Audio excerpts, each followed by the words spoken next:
الرحمن الرحيم الحمد لله رب العالمين إن شاء الله تعالى waxaa gelinayna rule saddexaad oo ciwaankeena weli ku dhex jirnaa oo ahaa linear differential equation kaaga marka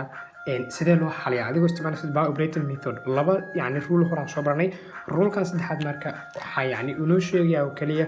haddii yani alpha plus I into beta ay kaaga soo baxdo root kaaga sidee u xalinaysaa yani mas'aladaada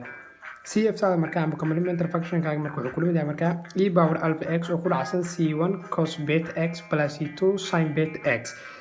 waxaan kala jeedaa oo kaliya meeshan maanta dhan wax isbedelaya waxaa weeyaan oo kaliya root kaaga ama qiimaha kaaga soo bixi doona auxiliary equation kaaga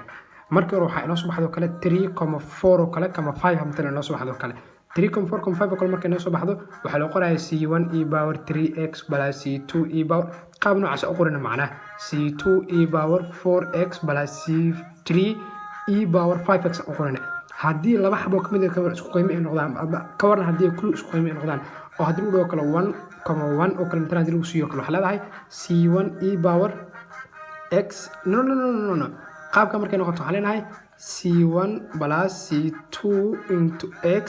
oo ku dhacsan e power x oo ku dhacaysa marka waa qaabka labaad asagana soo barana waa qaabka saddexaad maanta baranayna waxaa weeyaan haddii scientific qiimaha marka ay gelisid imagine number haddii ku soo bax ka waran yani qiimo ay wato kale haddii ku soo bax maxaa sameynayna marka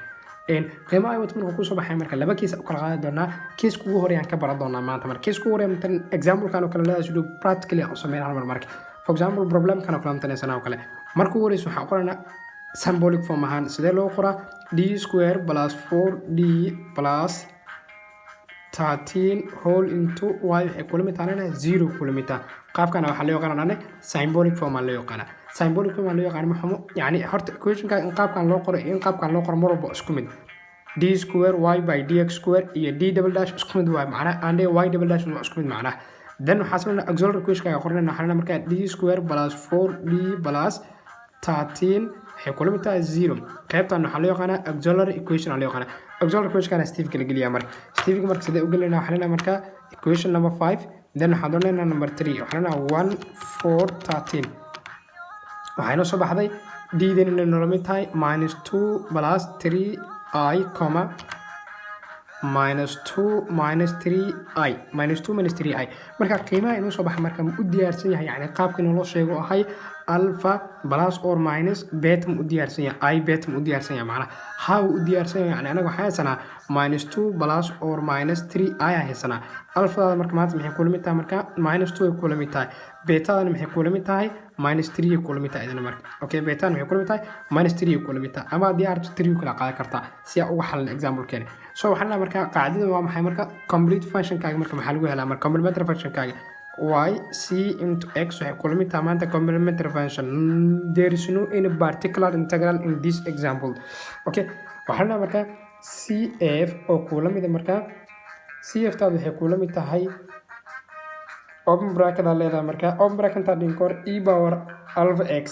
e power alfadaada maanta waa meeqaadi marka alfadan waxa weeyaan -2 into x okay open bracket marka c1 cos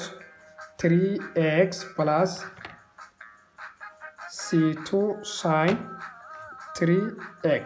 qaabkan u qori doonaa marka haddii yani imagine number uu soo baxo oo mas'aladan loo qori karo yani qaabka ah alpha plus or minus i beta hadii loo qori karo kale complete solution keena amba cf kana amba complementary function keena marka qaabkan u qori doonaa marka insha Allah